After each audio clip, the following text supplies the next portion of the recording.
այս է Տիրոջ դուռը, և արդարները սրանով են մտնում։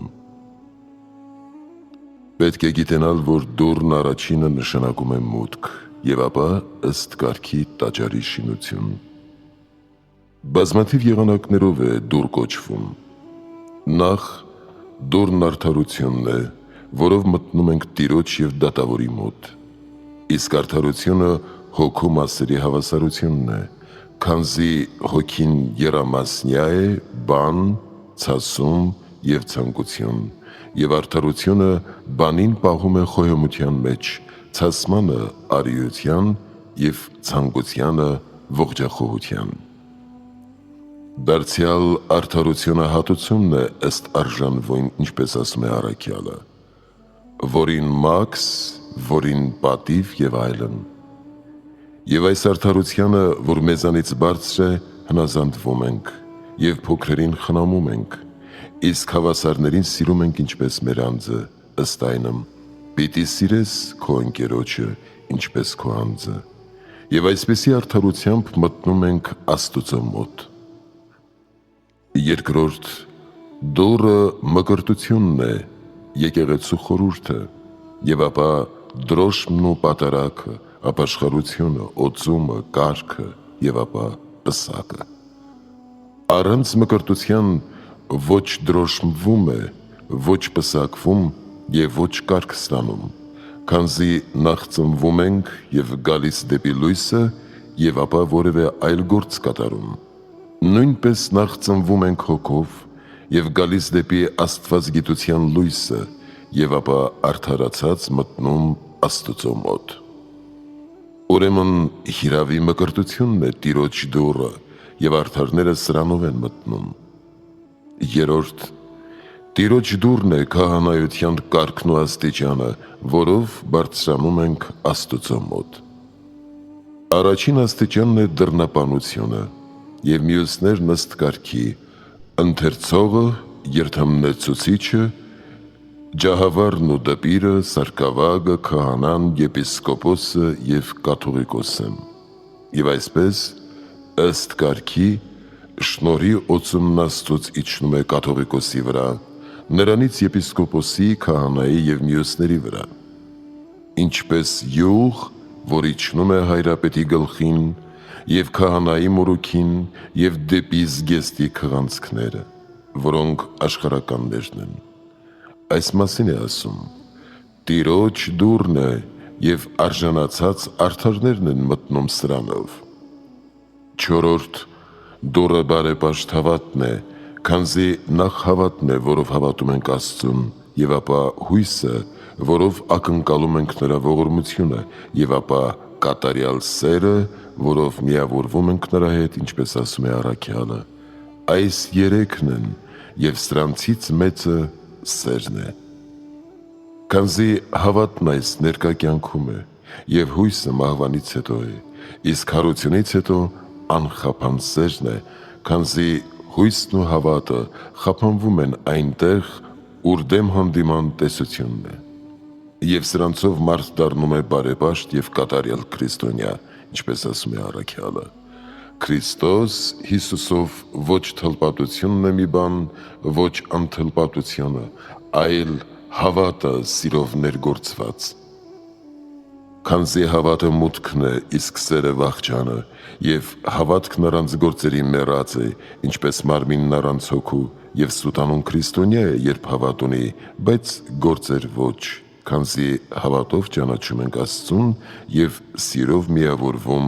անբաժանելիորեն ըստ այնմ, ով կբաժանի մեզ Քրիստոսի սիրուց և այլն։ Հինգերորդ դուռն ապաշխարությունն է, զղջումն ու խոստովանությունը, և ապա մյուս բարեգործությունները, պահքը, աղոթքը և այլն։ Եվ պատճառն այս է, որ երեք բանով ենք մեղք գործում՝ մտքով, խոսքով և մարմնով։ Արդ զղջումը ջնջում է մտքի մեղքերը, խոստովանությունը խոսքերինը, իսկ մյուս ապաշխարությունները մարմնինը։ Դարձյալ մեղքի մեջ երկու բան է երևում. նախ մեղքի գործը և ապա պատիժը։ Գործն անելն է, իսկ պատիժը կրելը, մեղքը գործում ենք մենք, իսկ պատիժը կրում ենք ուրիշից։ Այդ պատճառով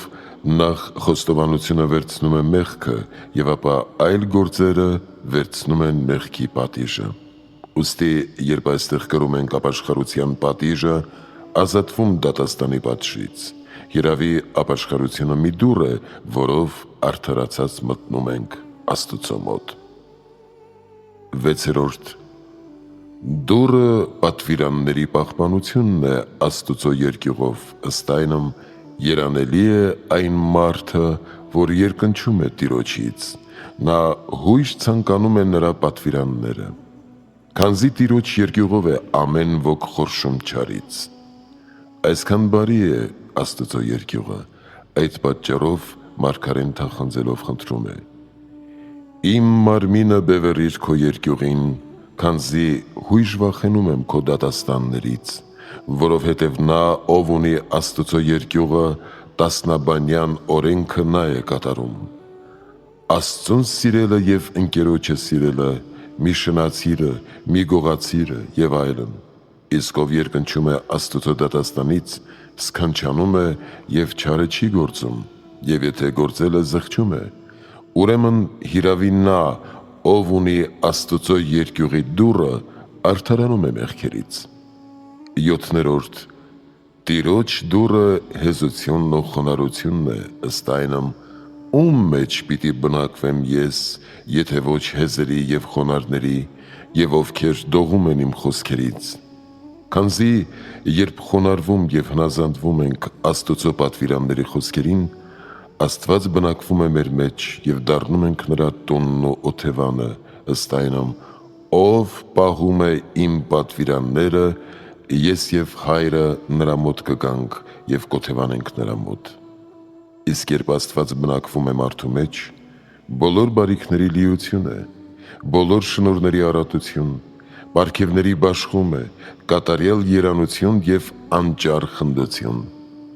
Այսպիսի մեծամեծ պարգևների պատճառն ու մուտքը խոնարհությունն ու հեզությունն է, քանզի խոնարհությունն Աստծո գործ է, որ մեզ համար մարդ դարձավ, և խոնարհությամբ նմանվում ենք Աստծուն, քանզի ով խոնարհվում է, բարձրանում է, ասում է Տերը։ Իսկ հպարտությունն ու անհնազանդությունը սատանայի գործ է, որ ընկավ երկնքից ու փառքից, նույնպես և անհնազանդը, քանզի ով բարձրացնի իր անձը պիտի խոնարհվի, ապա ուրեմն Տիրոջ դուռը հեզությունն ու խոնարհությունն է, որով նմանվում ենք Աստծուն և դառնում նրա օթևանը։ 8. Դուռն ամենայն իմաստության և խոհեմության սերն է, քանզի ինչ էլ որ լինի ուսումը, հոգևոր կամ մարմնավոր, աստվածային թե մարդկային, սիրով ենք ստանում և խոհեմանում։ Եվ այս երեքը՝ խոհեմությունը, իմաստությունը և սերը, մեզ դարձնում են Աստծուն սիրելի և նրա բնակության տաճար, քանզի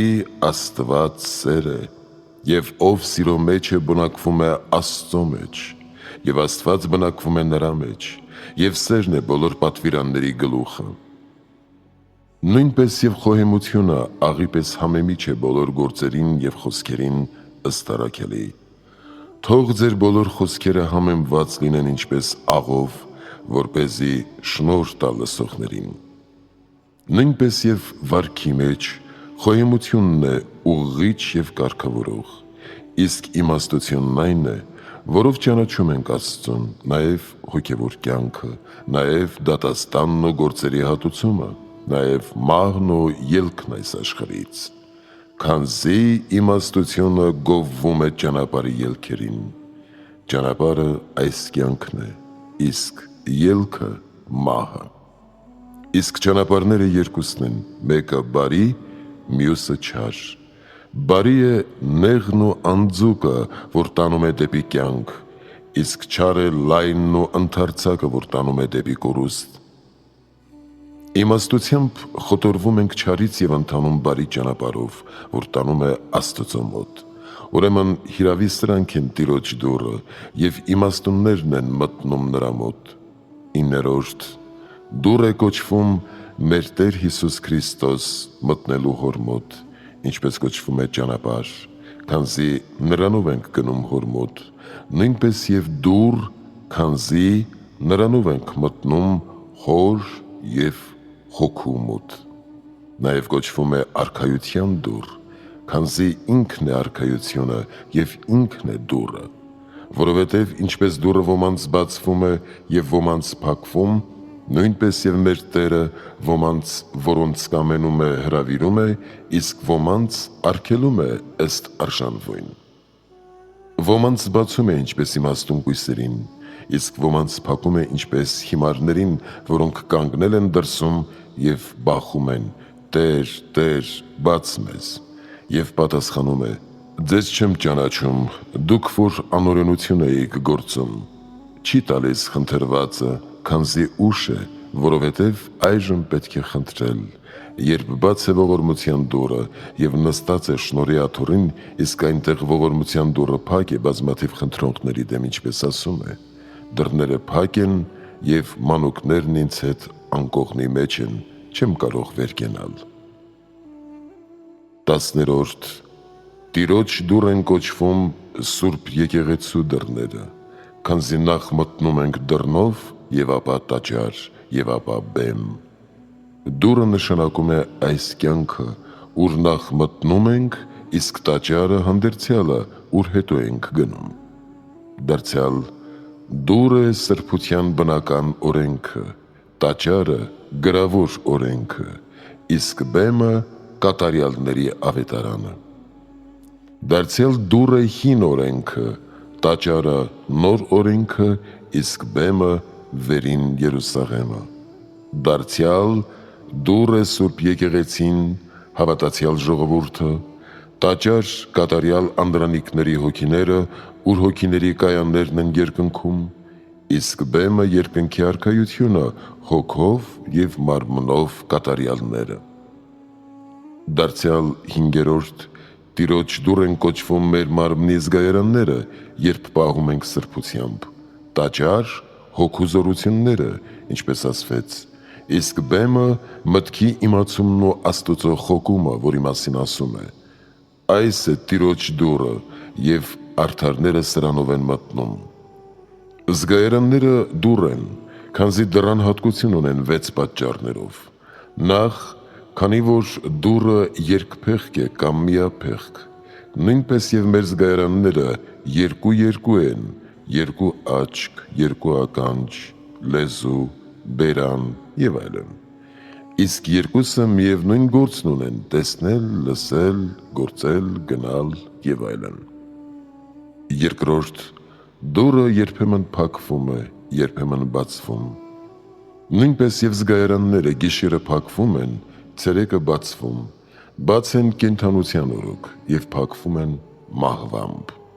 3. Փակվում են թշնամիների դեմ, բացվում սիրելիներին, նույնպես մեր զգայարանները բարիքին պետք է բացել, իսկ չարիքի դեմ փակել եւ արգելք դնել։ 4. Դյուրությամբ փակվում է եւ բացվում, նույնպես եւ մենք պետք է այդպես հնազանդվենք Աստծո օրենքին եւ դյուրությամբ գանք դեպի բարին ու փախչենք չարից եւ ոչ համառելով կամ բռնությամբ։ 5. Ունի երկու ճյուղ, վերին եւ ստորին, նույնպես եւ մենք պետք է ձեռք բերենք կրկնակի զգացում եւ իմացում վերին երկնքի արքայության եւ ներքին դժոխքի եւ դժոխքի ահի եւ արքայության սիրո համար կատարենք Աստծո կամքը։ 6. Դռան ետևի կողմից առավել ամուր փականք կա, նույնպես եւ Աստծո երկյուղը փականք է մեր զգայարաններին, ինչպես ասացինք, եւ նույն երկյուղով զերծ է պահում մեզ բոլոր չարիքներից։ Այս է խնդրում մարգարեն. Տեր, իմ բերանին պահպանություն դիր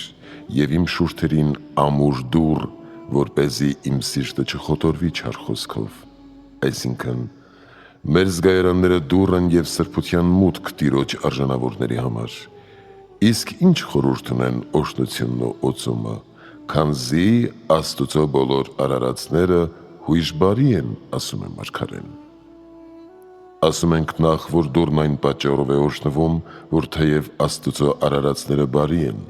սակայն տարրերը դատապարտվեցին մարդու հանցանքի համար ըստ այնմ։ Անիծյալ լինի երկիրը քո արածի պատճառով, փուշ և տատասկ բուսնի քեզ։ Արդ դատապարտության այդ անեծքը դարձյալ նույն աստվածային խոսքով օժտում ենք և սրբում։ Երկրորդ, ինչպես մարդն Աստծո պատկեր է, սակայն օժտությամբ և սրբությամբ է դառնում քրիստոնյա կամ քահանա, նույնպես և դուռն օժտում և սրբում ենք և լինում է եկեղեցու դուռ։ Այսպես հացն ու գինին օժտությամբ են դառնում Քրիստոսի մարմին և արյուն։ Երրորդ, ինչպես տաճարը սրբվում է օժտությամբ, նույնպես և տաճարի դուռը սրբվելով է դառնում նրա նման։ Չորրորդ, ինչպես տաճարի սրբությունը ցույց է տալիս բնակվողի սրբությունը, նույնպես և դռան սրբությունը նրա սուրբ և արժանավոր մտնողները, ինչպես ասում է. «Այս է Տիրոջ դուռը, և արդարները սրանով են մտնում»։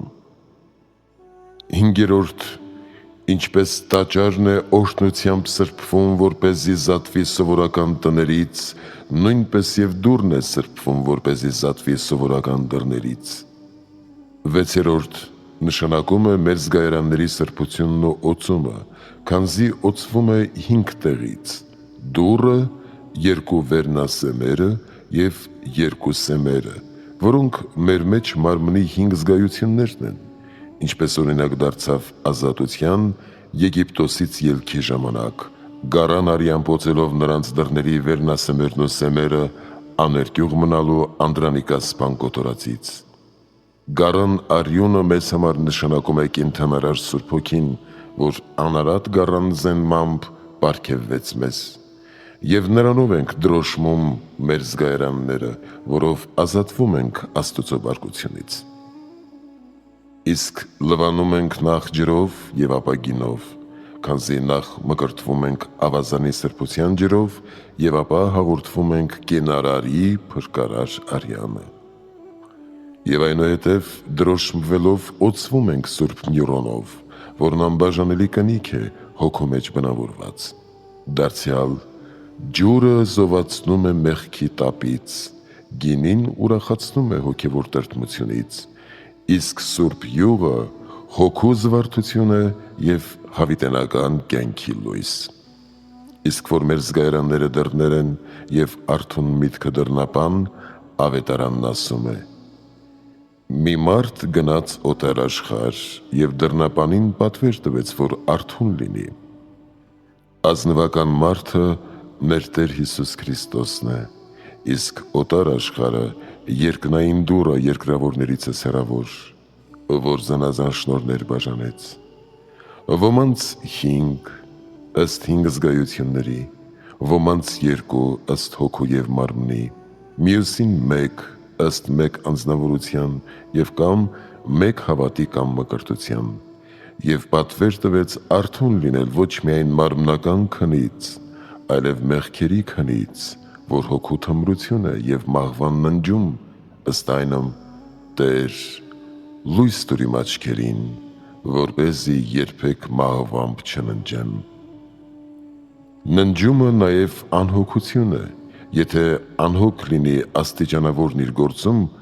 վարդապետն իր գործում, քրիստոնյան իր գործում։ Անհոգությունը նաև ննջումն ու քունն է մահվան օրը, չըմբռնելով այն պարտքերի թիվը, որ պիտի պահանջվի սոսկալի և ահավոր բեմի առջև, ինչպես անպիտան ծառայից, և չունենալով հարսանեկան զգեստ, կապված ոտքերով և ձեռքերով հանվելով արտաքին խավարը, որոնցից թող փրկի Քրիստոս Աստված բոլոր հավատացողներին իր անվանը, անվախճան տանջանքներից և անշեջ հրից, և նրան փառք հավիտյանս ամեն։